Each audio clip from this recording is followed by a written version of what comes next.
morning, ladies and gentlemen. Welcome to another episode of HR Voices, where we hear the HR leaders talk to the upcoming leaders and the student fraternity and academia, and whosoever wants to know about HR. So today we'll be discussing about women, and as the Women's Day is close by, we'll be talking about how and what are the challenges and how the leaders and the fraternity are focusing and making workplaces better place for women. So today we would like to welcome Ms. Manu Wadhwa, who's the Chief Human Resource Officer for Sony Pictures Networks. She's the board member for Frontier Group of Companies. She's been the CHRO for Coca-Cola India. She's been with American Express, GE, Tata Unisys. So we'd like to welcome again. Welcome, Manu. Thank you. Thank you so much, Talise. It's a pleasure to speak with you on this momentous occasion of Women's Day coming up in the next few days. So anything before we start the questions you'd like to say with regards to the leadership positions for women? That's a phenomena that we have seen in the recent past 20 years, that many leaders women leaders are moving up the ladder. I think it's a very promising growth, and at the same time, an evolution of the society at large as well that we are seeing. And I feel very energized every single time a women leader takes a position of significant importance to create a change, whether in their company or society at large. My recent inspiration is the 39-year-old MLA who recently got elected as the mayor of Delhi. I think she stands for herself as the inspiration for all to say that bias on age, bias on where you come from does not matter. It's your core innate skills of the value you want to create is what matters. So more power to women and more power to organizations benefiting from this diverse workforce pattern. Thank you, Manu. Thanks for those words, and hope everyone takes a note of it. So we'll move on to our introduction. And now you have handled large organizations and you have been leading them, and you come with a diverse experience as well. So the first thing that we would like to understand is that what are the core challenges that women face when they are handling large workforces, and how should they overcome that, and how have you overcome those? Sure. So please, firstly, we must understand that there is a genetic difference in the DNA of a man and a woman. And they both bring very unique complementary skills and abilities to the table. Having said that, there are always two sides of the coin. They also suffer from a very complex set of development opportunities, very unique to them, which leads them to have possibly the challenges that one gender faces over the other. And I would say that to some extent, both genders land up having complexities to handle in large workforces. For women at large, in managing large workforces, including myself, the few challenges that have come in are centered around, first, unconscious bias. Very innate perceptive beliefs, because you have seen a woman as a mother, a homemaker, a sister, somebody who has always helped with enabling your life. It's very easy, and a perceptive belief that comes that women cannot handle scale or complexity. And most importantly, they cannot independently take decisions or take risks. The second challenge which I have seen, which women face in managing large workforces, are very unrealistic or man-like expectations. When managing a large workforce today, and I hope this ratio changes, largely 90% of those leadership positions are held by men who are outgoing, who are on the face, who are energizing, who are creating a belief system of a lot of value which they try and perceive to bring to the table. When it comes to a very natural style of female leaders exuding, this pattern Firstly, it's not very natural to them, and it really makes it very difficult for women to find their feet in this man like approach to behave themselves. To put it very simply, they try to act like men, and I personally believe it lands up creating a complex challenge for them to manage large teams. The third one is this pattern of work and life integration. And I know it has gone through its phases of change, but work and life integration is the most classical one, which lands up creating a filtered pipeline itself to the top. And as women leaders look at moving from mid scale roles to large scale roles, most of the women get into the trap of giving up somewhere in that ladder because there is a challenge faced with motherhood, there is a challenge faced with asks of mobility, there is a challenge which is faced with inability to handle the complexity of a boardroom. Something or the other falls through the trap. And the lack of a mentor to continue to tell them that it's okay, continue to tread along, lands them again, possibly falling off the cliff in this. So these are a few challenges which I have seen women coming across in managing large workforces or managing teams which are interdispersed in the rest of the world. Another thing, yeah, I have a daughter who happens to be 15, and some 6 or 7 years back, she had certain queries that came up to me that why can't I do so many things which other person, our neighbor's kid, a guy could do. So those, the perspectives about being a girl child are different from, having a male child, and they have their own ways of working. And you have already expressed that the change is happening, but genetically they are different. So another thing, when we talk about it, what are the different perspectives? If we are looking at women leaders coming in and taking challenges at large, and so what I'd like to understand from you is how are the perspectives of managing workforces different, and how are the organizations getting benefited by it? Surely. As the unique characteristics are different, and firstly, I'd like to really compliment your daughter for asking a very pertinent question. Why can a boy do this and why I cannot? I don't think there is anything today that differentiates what a man can do and what a woman cannot. I cannot find too many differences except, as I stated, DNA differences. A DNA difference does make it physically difficult, or I would say challenging, for a woman to hold 100 kg uplift. It's difficult. But at the same time, to be able to take a very poised decision under the most stormy weather comes very naturally to a female.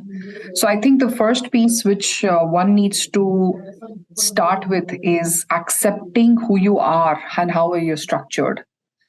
With that, the different perspectives that female bring to the table, and I would really hope organizations are leveraging them to their advantages. There is a natural characteristic for women to be nurturing. And therefore, women at top for these large organizations thrive on a mentoring culture which is filled with empathy, which is filled with development for all. It is not for a class, it is for a mass, it is for all. Because as a woman leader, the natural characteristic of nurturing makes them very, I would say, open to taking everyone along in the journey of growth. I believe, and I may be biased, that women are excellent strategists. Their ability to be analytical, insightful, big picture, strategic thinkers again makes them take an edge over the rest.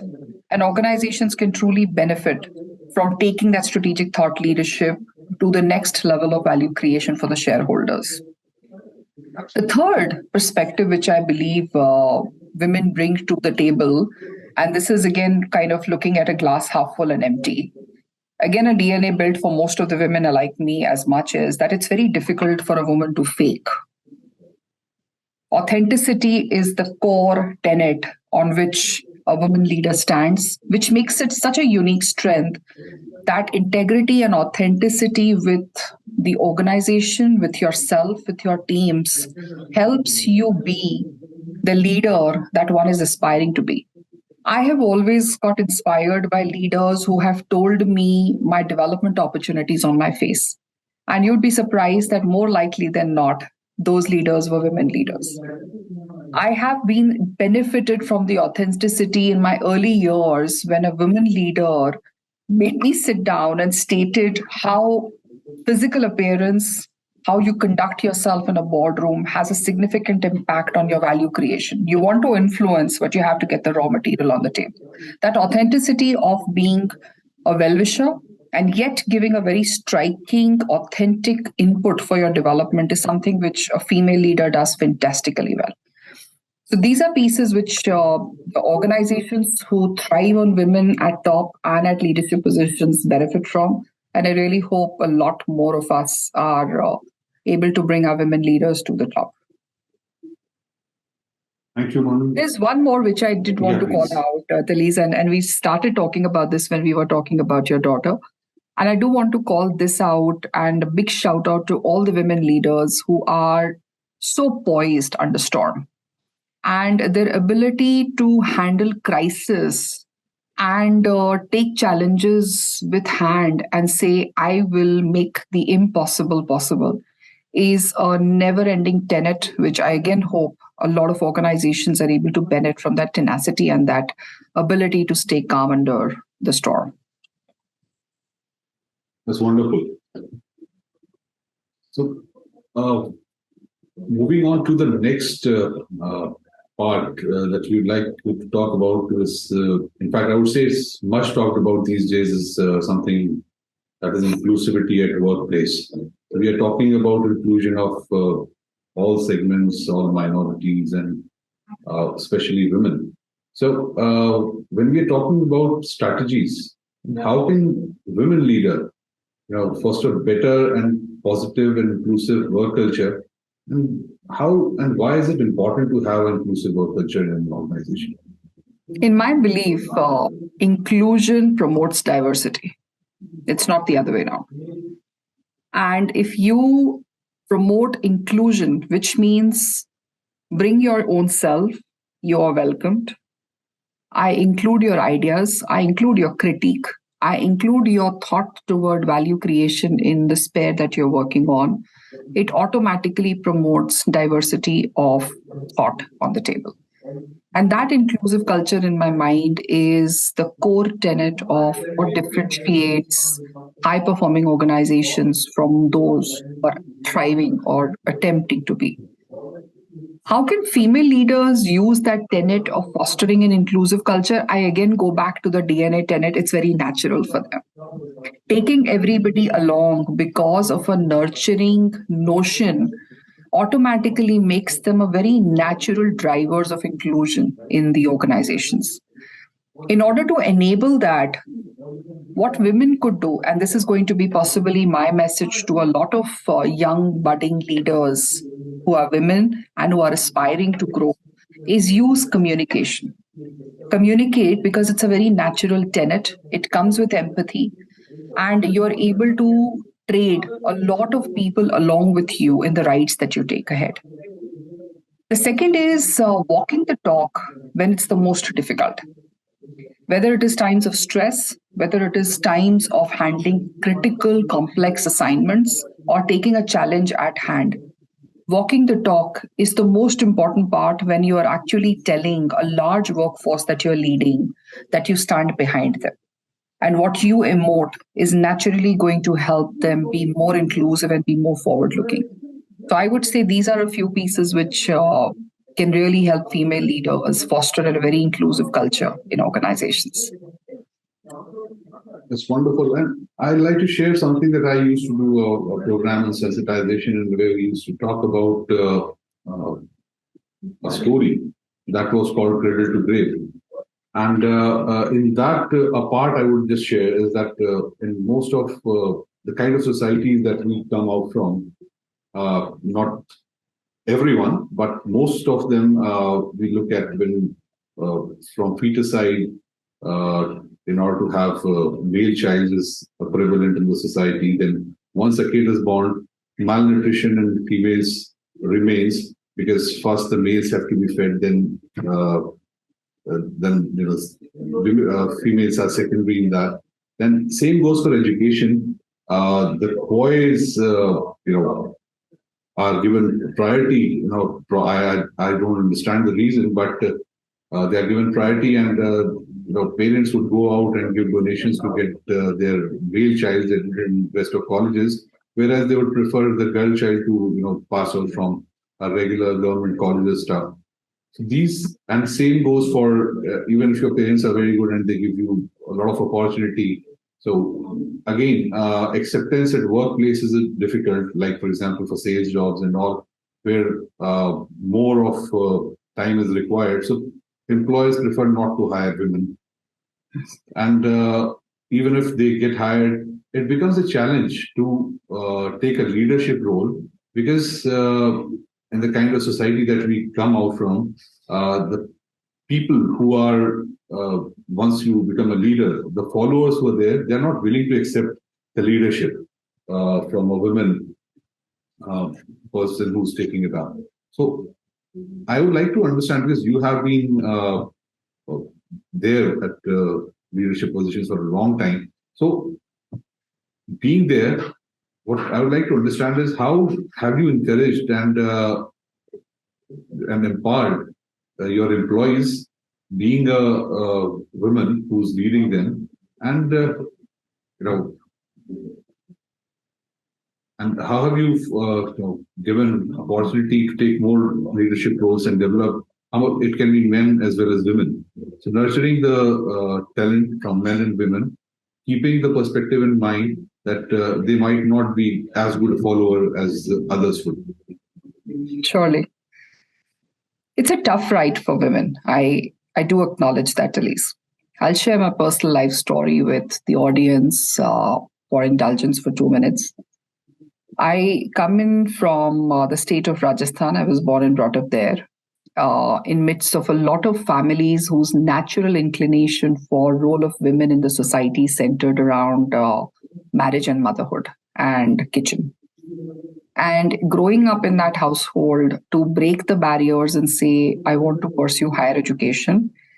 And if that is not all, I also want to work for self-sustenance, was a hurdle and a ride which one had to cross with every step of the way. And this is where I say I think resilience and tenacity helps a lot of women leaders.